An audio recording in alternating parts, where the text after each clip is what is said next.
तर मित्रांनो, मागील व्हिडिओमध्ये आपण बघितलं होतं बेरीज आणि वजाबाकी. ठीक आहे. आता ह्या व्हिडिओमध्ये आपल्याला बघायचं आहे अपूर्णांकाचा गुणाकार. मित्रांनो, आता अगोदर मी तुम्हाला बेरीज आणि वजाबाकीचे एकदा रिव्हिजन करून देतो. ठीक आहे.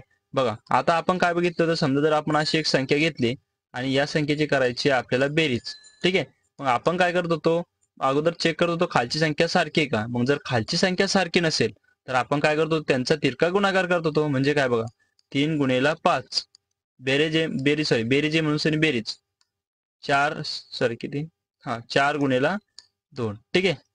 भागेला 2 गुणिला 5. ठीक आहे. आता त्याला सोडून घेत होतो म्हणजे काय, 5 त्रिक 15 अधिक 4 दुने 8. ठीक आहे.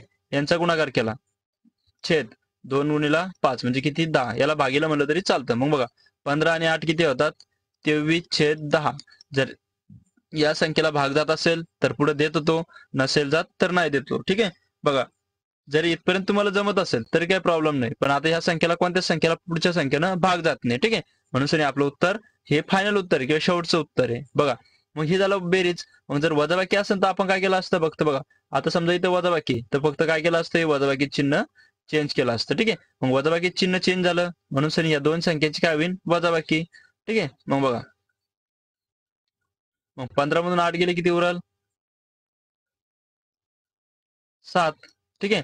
आणि हे 10 जसेच्या तसे. ठीक आहे. मग बघा, 15 मधून 8 गेले, 7 उरले आणि हे 10 जसेच्या तसे आले. ठीक आहे. म्हणजे हे आपलं काय आलं, उत्तर आलं. बघा, मी एकाच ठिकाणाहून सरी दोन्ही गोष्टी करून दाखवल्या, बेरीज पण केली आणि वजाबाकी पण केली. ठीक आहे. ह्या झाल्या मागालच्या गोष्टी. आता बघा, आता ह्या व्हिडिओमध्ये आपल्याला बघायचं आहे की या संख्येचा गुणाकार कसा करायचा, म्हणजे दिलेल्या संख्येच्या किंवा अपूर्णांकाचा गुणाकार आपण कसा करत असतो. बघा, 3/2 गुणेला 4/5 जर आपल्याला अशी संख्या दिलेली असेल. ठीक आहे. आता ह्या संख्येचा आपल्याला करायचा गुणाकार. मग बघा, काय करायचं, वरच्या संख्येचा गुणाकार करायचा म्हणजे 4 त्रिक किती होतात, 12 आणि खालच्या संख्येचा गुणाकार, मग 5 दुनी किती होतात, 10. ठीक आहे. आता बघा, हे आपलं उत्तर आलं. परंतु मित्रांनो, जर तुम्हाला समोर जमत असेल तर लक्ष द्या. बघा, या संख्येला आणि या संख्येला 2 ने भाग जातो. मग मी जर ह्या संख्येला 2 ने भाग दिला, समजा 12 जर 2 ने भाग दिला तर आन्सर येईल 6 आणि 10 ला जर 2 ने भाग दिला तर आन्सर येईल 5. हे आपलं काय आलं, शेवटचं उत्तर आलं. बघा, हे पण बरोबर आहे आणि हे पण बरोबर आहे. ठीक आहे. मग बघा, समजा एक संख्या घेतली 4/8 गुणेला 8/3. बघा, मग काय, वरच्या संख्येचा गुणाकार म्हणजे काय, 4 गुणेला 8 आणि खालच्या संख्येचा गुणाकार म्हणजे काय, 8 गुणेला 3. बघा, मग 4/8 32 आणि 8 त्रिक 24. ठीक आहे. आता दोन्ही संख्येला 4 ने भाग जातो, हे आपलं आन्सर आलंय. पण याच्या पुढे पण येतं कसं, दोन्ही संख्येला 2 ने भाग जातो, देऊ शकतो, परत पुढच्या संख्येला 2 ने भाग देईन, परत द्यायचा आणि आन्सर काढायचं. ठीक आहे. याचा शेवटचा, मग याचा आन्सर काय तर हे तुम्ही मला कमेंट मध्ये सांगायचंय. ठीक आहे. मग बघा, आता पुढचं बघू. आता हे झालं गुणाकार. गुणाकारामध्ये आपण काय केलं, वरच्या संख्येचा गुणाकार केला. मग आता आपल्याला बघायचंय भागाकार. बघा, आता भागाकार करताना काय लक्षात ठेवायचं, समजा आपण एक संख्या घेतली 8/5 भागेला 4/3. ठीक आहे. आता ह्या संख्येचा आपल्याला करायचा भागाकार. मग भागाकार करताना काय करायचं, पहिली संख्या जशीच्या तशी लिहायची म्हणजे 8/5 भागेला जाय काय करायचं, गुणेला वापरायचं. ठीक आहे.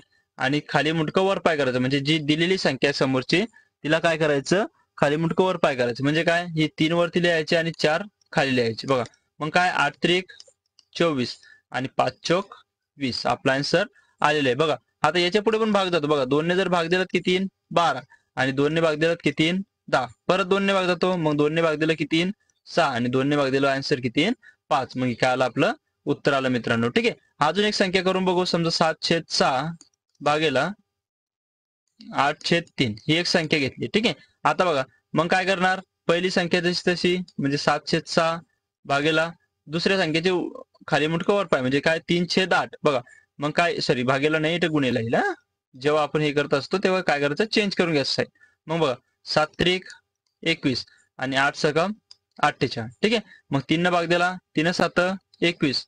मग 3 न भाग दिला किती, 3 1 3, 3 सक 18. म्हणजे उत्तर किती आलं, 7/16 आलं मित्रांनो. ठीक आहे. या सगळ्या गोष्टी तुम्हाला आता जमल्या असेल. बघा, इथपर्यंत आपला आन्सर आले. परंतु जर पुढे भाग जात असेल, एखाद्या संख्येने भाग जात असेल तर मग भाग कसा द्यायचा. बघा, पहिले 2 ने देऊन बघायचा, नाही गेला तर 3 ने द्यायचा, नाही गेला तर 4 ने द्यायचा, त्यानंतर 5 ने द्यायचा, त्यानंतर 6 ने द्यायचा, असं पुढच्या संख्येने भाग देऊन बघायचं. ठीक आहे. या गोष्टी जसजशा आपण प्रॅक्टिस करतो तसतशा लक्षात येत असतात. ठीक आहे. किंवा तुमचं उत्तर इथपर्यंत जरी आलं तरी सुद्धा आपलं आन्सर बरोबर असतं. परंतु कधी कधी ऑप्शन मध्ये असा आन्सर देत नाही, असा आन्सर देतात. ठीक आहे. म्हणजे काय, याचं संक्षिप्त रूप आपल्याला जमलं पाहिजे. बघा, मग आता हे झालं अपूर्णांकाचा गुणाकार आणि भागाकार. बघा मग आपण बेरीजमध्ये काय बघितलं होतं, समजा एखादी संख्येची बेरीज आहे तर मग आपण काय करायचो, तिरका गुणाकार करायचो, तिरका गुणाकार करायचो, ठीक आहे. आणि बेरीज असेल तर दोघांची बेरीज करायचो. वजाबाकीमध्ये तिरका गुणाकार आणि वजाबाकी असेल तर वजाबाकी करायचो, ठीक आहे.